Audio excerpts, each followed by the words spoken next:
In early December 1952, London became the centre of one of the deadliest environmental disasters in modern history, an event that would later be known as the Great Smog. For 5 days, a dense, toxic fog settled over the city, transforming familiar streets into shadowed corridors and turning ordinary winter weather into a public health catastrophe. At first, many Londoners believed the thick haze was nothing unusual. Fog had long been part of the capital's identity, often called pea soupers because of their yellow-green colour. But this fog was different. It did not lift with the morning sun, nor did it thin with the passing hours. Instead, it grew heavier, darker and more dangerous. The conditions that created the Great Smog began with a period of unusually cold weather. In late November 1952, temperatures dropped sharply across southern England. To stay warm, households burned large amounts of coal in fireplaces and stoves. Britain was still recovering from the Second World War, and much of the high-quality coal was exported to support the economy, leaving residents to burn cheaper, sulphur-rich coal that produced thick smoke and harmful gases. At the same time, factories and power stations across London released their own emissions into the air, adding to the growing pollution. Normally, smoke rising from chimneys would disperse into the atmosphere, carried away by winds. But on December 5th, a weather phenomenon known as a temperature inversion formed over London. A layer of warm air settled above colder air near the ground, acting like a lid that trapped pollutants close to street level. With almost no wind to clear the air, smoke, soot, and chemical particles accumulated rapidly. Visibility dropped to just a few meters in some areas. Drivers abandoned cars in the streets because they could not see where they were going, and buses stopped running altogether. As the smog thickened, London's landmarks disappeared behind a curtain of yellow-black haze. Streetlights glowed faintly like candles, unable to penetrate the murk. Inside homes, the pollution seeped through doors and windows, filling living rooms and bedrooms with an acrid smell.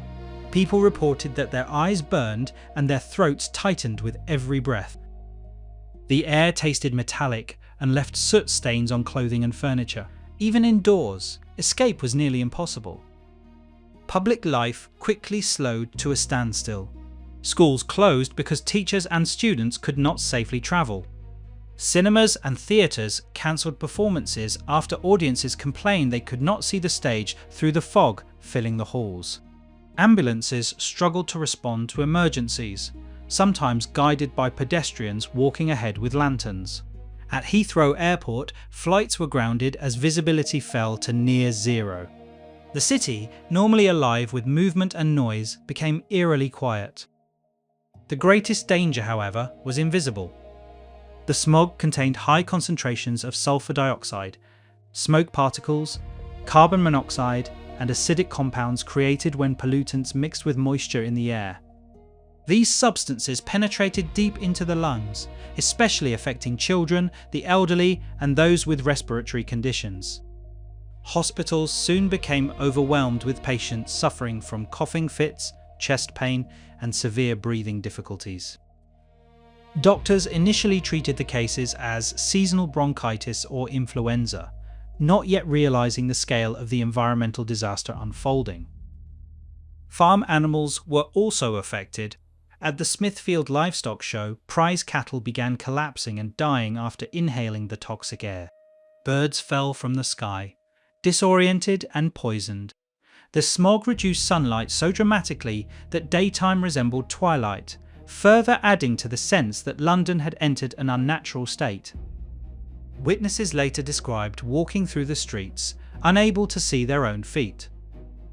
By December 8th, the death toll was rising sharply, though authorities did not immediately connect the increase to air pollution. Newspapers reported the fog mainly as an inconvenience rather than a lethal threat. Government officials hesitated to cause public alarm, partly because heavy smoke had long been accepted as the price of industrial progress. Coal fires symbolised warmth, employment, and recovery in post-war Britain, making criticism politically sensitive. When winds finally strengthened on December 9th, the smog began to disperse, revealing a city coated in grime. Buildings were blackened with soot, and public transport slowly resumed. Yet the true impact was only beginning to emerge.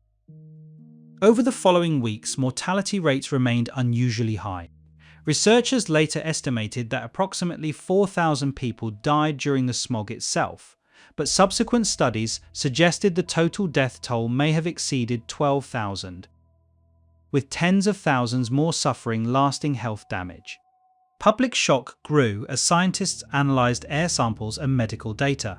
Evidence showed that microscopic particles had inflamed lungs and triggered fatal infections, particularly pneumonia and bronchitis. The disaster demonstrated that air pollution was not merely unpleasant, but deadly on a massive scale. For many Londoners, the event changed how they viewed the smoky skyline that had once seemed normal. The Great Smog forced the British government to confront the consequences of unchecked industrial emissions. After years of investigation and debate, Parliament passed the Clean Air Act of 1956. This landmark legislation introduced smoke control areas, encouraged smokeless fuels, and relocated power stations away from densely populated urban centres. It marked one of the first major environmental laws aimed at protecting public health rather than simply regulating industry. The smog also reshaped scientific understanding of pollution.